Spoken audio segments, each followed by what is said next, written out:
NASCAR just erased 42 years of tradition with one decision. No qualifying race, no exclusivity. Every single driver in the field is now an all-star. So, did NASCAR just reinvent its biggest exhibition? Or quietly kill what made it special? On Wednesday, February 25th, 2026, officials revealed the 2026 NASCAR All-Star Race format, and within minutes, the reaction from fans, drivers, and analysts was overwhelmingly negative. What was once the most exclusive exhibition in stock car racing has now been opened to the entire Cup Series field.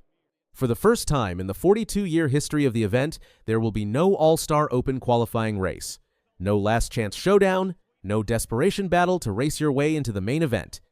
Instead, every full-time Cup Series driver will start the 350-lap feature at Dover Motor Speedway. For decades, the NASCAR All-Star Race was built on exclusivity. It was never meant to be a participation trophy event.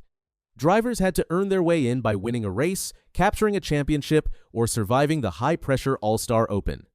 The Open itself often produced some of the most dramatic moments of the entire season. Drivers leaned on each other, tempers flared, careers were defined in 100 laps of pure urgency. It was not just a preliminary race, it was a proving ground. Now, it is gone. In 2026, the entire Cup Series field will roll onto the grid at Dover Motor Speedway for a 350-lap exhibition divided into 3 segments of 75 and 200 laps. The winner will still take home $1 million, a prize that has not increased since 2003. While that number once felt massive, many fans have pointed out that in today's financial landscape, it no longer carries the same shock value it once did. The immediate criticism centered around one core idea: if everyone is an all-star, then no one is. Social media erupted. Longtime fans called the format trash. Others declared the event officially dead. The tone was not mild disagreement, it was frustration. Many supporters of the sport believe the All-Star Race was one of the last remaining events that truly felt different. It was a reward for excellence. It separated the elite from the rest of the field. Denny Hamlin, one of the sport's most outspoken veterans, delivered a sarcastic remark that many interpreted as a subtle criticism of the new inclusivity. Hamlin has long defended the competitive integrity of the series, and while he did not launch into a dramatic rant, his tone suggested skepticism. When a driver of his stature responds with sarcasm instead of excitement, it speaks volumes. The criticism did not stop there. Freddie Kraft, spotter for Bubba Wallace, publicly labeled the change an overcorrection. His argument was direct and blunt. Too many cars and too many laps. In his view, NASCAR attempted to simplify the event but ended up diluting it instead. Kraft's comments resonated with fans who already felt the race was losing its identity. One of the most controversial aspects of the format is how the final segment will play out. With nearly the entire field participating and a large portion advancing to the 200-lap closing segment, critics argue that the event will feel almost identical to a standard points race. The All-Star Race was never supposed to resemble a regular season event. It was meant to feel rare and elevated. Smaller fields created intensity. Limited opportunities created urgency. Drivers knew they were part of something exclusive.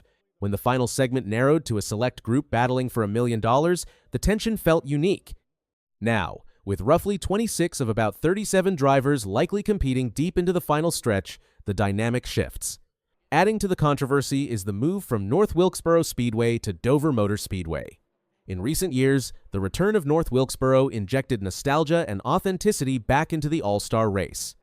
The short track setting produced close-quarters racing, visible emotion, and a connection to the sport's roots.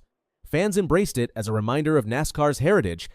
Dover is a respected venue. Known as the Monster Mile, it is physically demanding and technically challenging.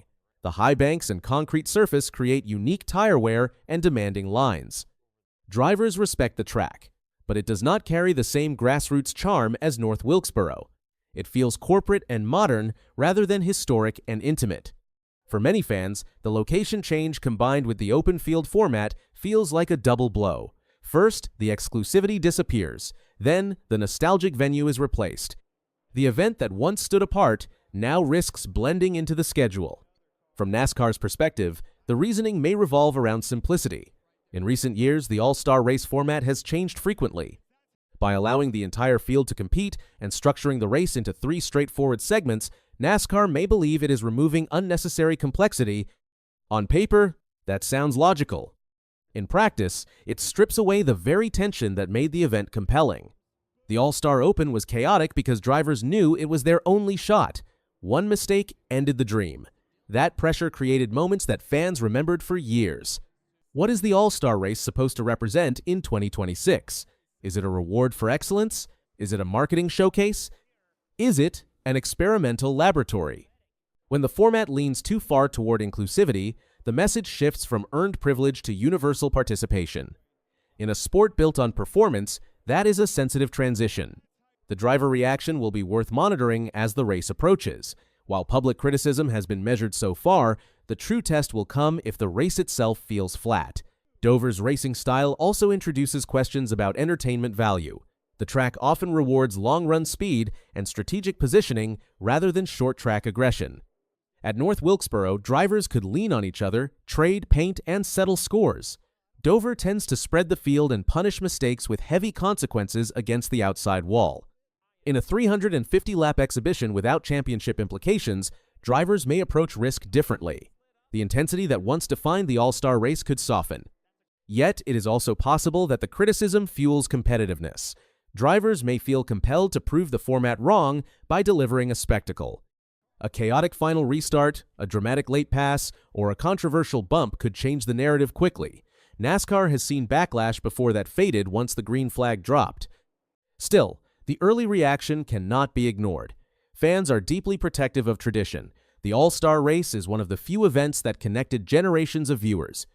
From the early days at Charlotte to recent revivals at historic venues, it symbolized something earned.